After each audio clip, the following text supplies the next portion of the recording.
నక్సల్బరీ వార్షికోత్సవం సందర్భంగా ఒక సదస్సులు ఏర్పాటు చేస్తున్నారు. మే 24, 2026 సంవత్సరం.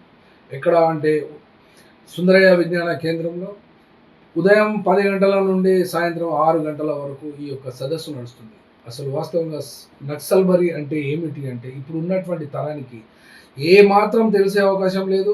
కేవలం వేళ్ళ మీద మాత్రమే లెక్కించగలిగినటువంటి వాళ్ళు మాత్రమే ఉంటారు. ఎందుకంటే డైరెక్ట్‌గాను, ఇండైరెక్ట్‌గాను వాళ్ళ కుటుంబంలో ఎవరైనా కూడా మార్క్సిస్టు, లెనినిస్టు రాజకీయాలకు సంబంధించి ఉన్నట్లయితే వాళ్ళకు మాత్రమే ఈ యొక్క అవగాహన ఉండవచ్చును. కానీ నక్సల్బరీ వార్షికోత్సవం సందర్భంగా నక్సల్బరీ ఇచ్చినటువంటి లెసన్స్ మరియు వాటికి సంబంధించినటువంటి ప్రేరణగా దేశంలో 40 నుండి 50 వరకు పార్టీలు ఏర్పడి ఇప్పటికీ కూడా కొన్ని పని చేస్తున్నవి. ఆ యొక్క నక్సల్బరీ వా ఇచ్చినటువంటి మెసేజ్‌ను పాటిస్తున్నట్టుగా చెప్తున్నవి. కానీ అవి ఎంతవరకు పాటిస్తున్నవి, ఎంతవరకు పాటించడం లేదు అనబడేటువంటి అంశాల జోలికైతే వెళ్ళడం లేదు. కానీ నక్సల్బరీ గ్రామంలో మార్చి 1967లో అక్కడ ఒక పోరాటము ప్రారంభమైంది. సాయుధ పోరాటం అక్కడ ఉన్నటువంటి భూస్వాములకు వ్యతిరేకంగా భూస్వాముల దగ్గర ఉన్నటువంటి స్టూక్స్ వాళ్ళు మరియు అక్కడ పెత్తందారులు ఏవైనా అనుకోండి, అక్కడ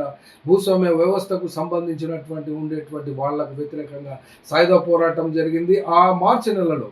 అదే రకంగా మే 25 వచ్చే నాటికి జోట్ గ్రామములో అక్కడ ఉన్నటువంటి రైతులపై పోలీసులు కాల్పులు జరిపిన తర్వాత 11 మంది అక్కడికక్కడే మరణించారు. తర్వాత మరణించినటువంటి ఆ సందర్భంగా నక్సల్బరీ దేశవ్యాప్తంగా ఒక తీవ్రమైనటువంటి ఉద్యమంగా వ్యాప్తి చెందింది, ఉధృతమైంది.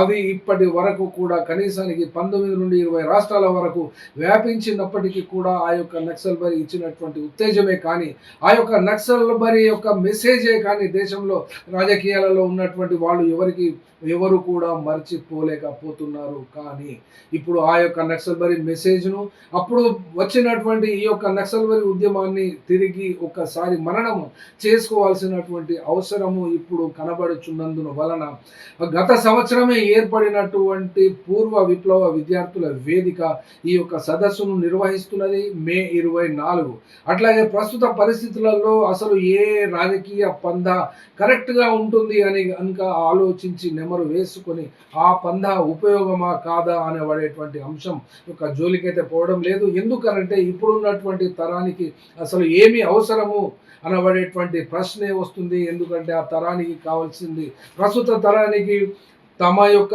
బ్రతకడం కోసం మాత్రమే ఆలోచిస్తున్నారు.